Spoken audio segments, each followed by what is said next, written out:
What happened? It's a long story. Please, just call Jason. I need to talk to him now. Looks like you need a doctor. Why don't you have a seat? This can't wait. I've got a lead on Theo Hoffman. Why did you come to me? You're the only one I can trust. Dad has been completely out of control ever since Theo took Brenda.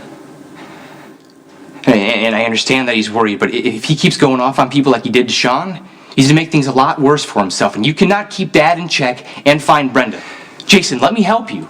I don't want to put you in a position where you could be hurt or violate your parole. I don't need to be protected, Jason. That's the point. What happened today proves that I can take care of myself. Look, a guy had a gun pointed at me, and I took it away from using the stuff that you taught me. I thought you'd be proud of me. That you could have been killed? No, that I don't have to hide behind you anymore. You can't leave. He'll kill me. Won't you relax, son? He's just going to ask you a few questions. Isn't that right, Sonny? Yeah. If anything, you should be thanking him for offering to pay your bail. That was a pretty nice gesture. I've refused bail.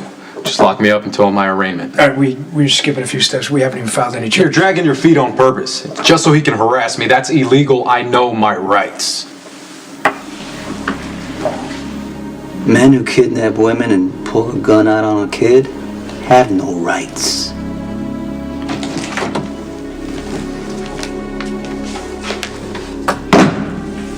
You're playing a dangerous game.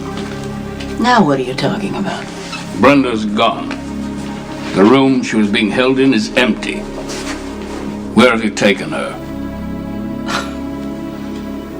I haven't seen Brenda since her wedding day. Don't lie to me. If she isn't found, you'll be the one who pays.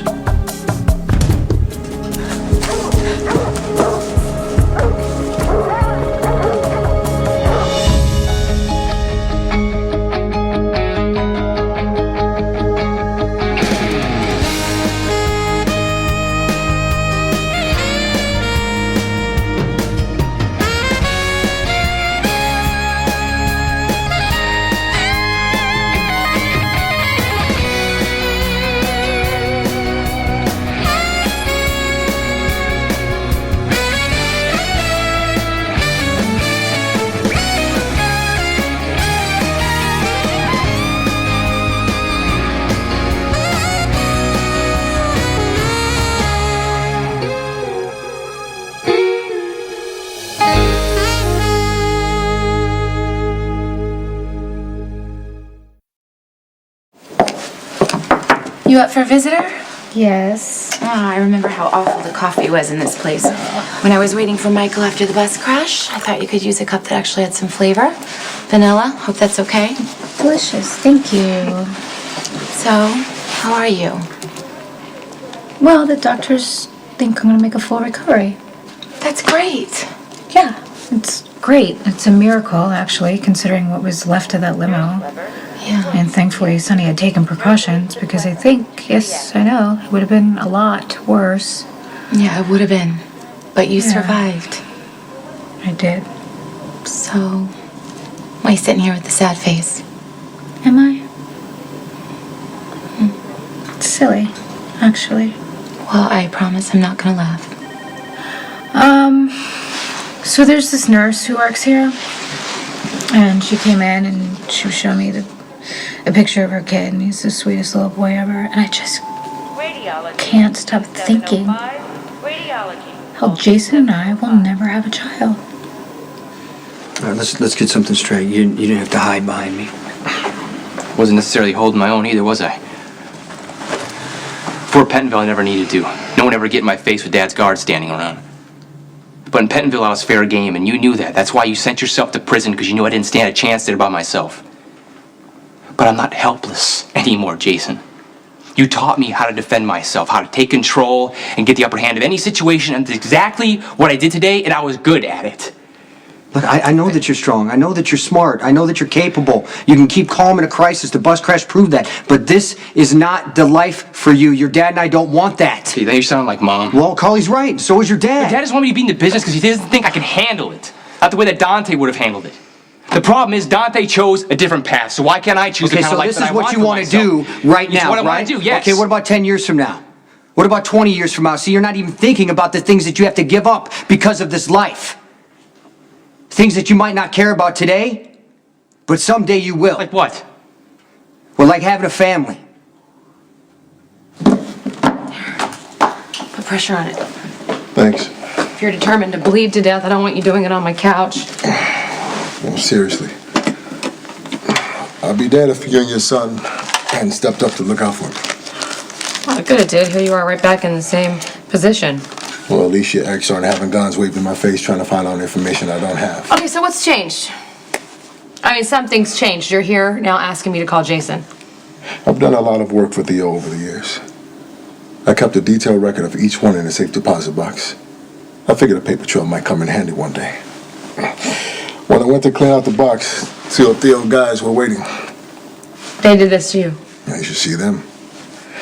I even managed to make it back with the records intact. Look, I may have information that can help Jason and your ex find Theo. Worth the phone call, don't you think? Brenda could not have escaped on her own.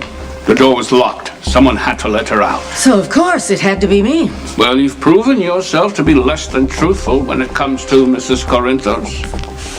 Even if I'd known you were holding Brenda here, which I didn't, I'd have no way to help her escape.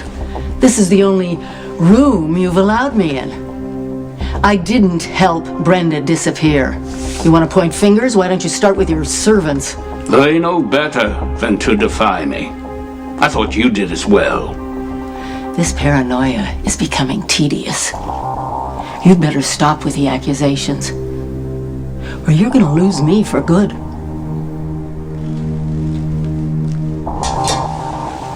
My life is centered around my family, and it really upsets me to know that my son was threatened. It upsets me that my wife is missing, but you know what really gets to me? Is to know that you were responsible.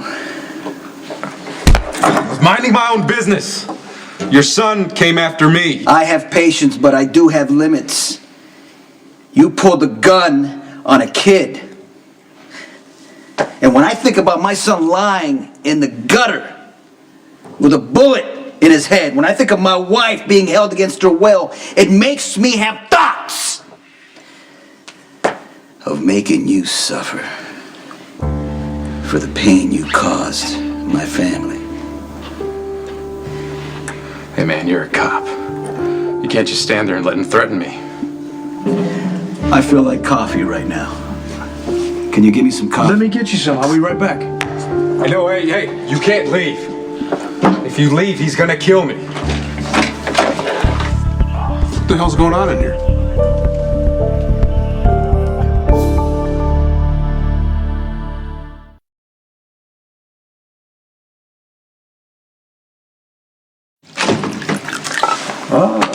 The prodigal son returns. As does the father. Hey, speaking of family relations, how are my three sisters? Oh. That is a long, gruesome story, which I shall fill you in detail some dark, stormy night, but not right now. How was the trip to the Emerald Isle?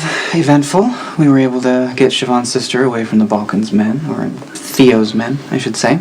So you know his identity? Yeah, Dante filled me in the night of the explosion. You know how Theo put the whole lawsuit into motion so we could get full access to Brenda without Sonny or Jason getting suspicious. Yeah, he was hiding in plain sight. You have to hand it to him. He pulled off quite an impressive switch. You know, actually, I wanted to talk to you about that because I'm trying to get a lead on where Theo might have taken Brenda. Would you mind walking me through what happened that night from your vantage point? Sure. Well, there's not much to tell, really. Sonny and Brenda came out of the pavilion all smiles, and he walked her to the car. She got in. I called him back because I had a present for him I'd forgotten to give him. He got it, turned around, and boom. That's it? That's it. You didn't see anyone near the limo before the explosion? No. Man, I'm trying to figure out how is it possible for Theo to switch Brenda for Sam without anybody seeing anything? Well, it was pretty dark, and the light in that parking lot is not good. And of course, we were all concentrated on Sonny. Really, I don't think it would have been that hard to knock Brenda out, pull her out of the car. The one thing that Theo didn't count on was Sam surviving the blast. Right. Well, let's hope that's not the only mistake he's made, because right now I basically am going on nothing. It's not that I don't love my life with Jason. I do. He is everything I could ever want. Sometimes you can't help but wonder, you know, what it would be like if you'd made different choices. Yeah, I do it all the time. You know, if only I'd tried harder in high school, studied more, you know, maybe I would have gotten a scholarship to college, but that's not the way things worked out. And I'm okay with that. And if I'd never taken that job at the club, I wouldn't have met you. It's true. Or been introduced to Michael. Yeah. He's an amazing person, and I'm sure a lot of that credit goes to Jason. You know, Michael just thinks the world of him. That's exactly what I'm talking about. That's what makes me so sad. Every time I see Jason with Michael, I can't help but think what an incredible dad he would be. So, what's stopping you guys from having a family? I mean, what? I got shot a few years ago, and they told me that I couldn't have kids. Well, that's at least what they told me at the time, but now there's this new procedure that could possibly change everything. But that really doesn't matter, because Jason and I just aren't set up for kids. You know, I wasn't much older than you when I started working for your dad. Yeah, I got fed up. I got fed up with everyone telling me, you know, what I should do and how I should feel. And Sonny was the only one who didn't. He accepted me, he gave me a job, and most importantly, a purpose. Yeah, he gave you a chance to prove yourself. That's all I'm asking. But all I wanted when I got into this business was just to feel competent. Okay, I didn't realize how much this business would define me. I didn't realize how many options this business would take away from me. Like having a family and children. I don't know you wanted kids. I have a kid. I'm Jake Weber's real father. Does this Lucky know? Yeah, Lucky knows. Lucky, Elizabeth, and I, we agreed that it would be safer if I gave Jake up. So Jake doesn't even know me. And I doubt he will ever know me. And I can't tell you how much I miss that kid. I don't want that to happen to you. Maybe I don't want kids. Maybe not now, but you will. I mean, I would love to have a family with Sam, but I can't. Look, I'm sorry, Jason, I really am. But I have to figure out my own life. I know. I just don't want you to wake up one day and realize it's too late. All I'm asking you is to give yourself a better chance at a future.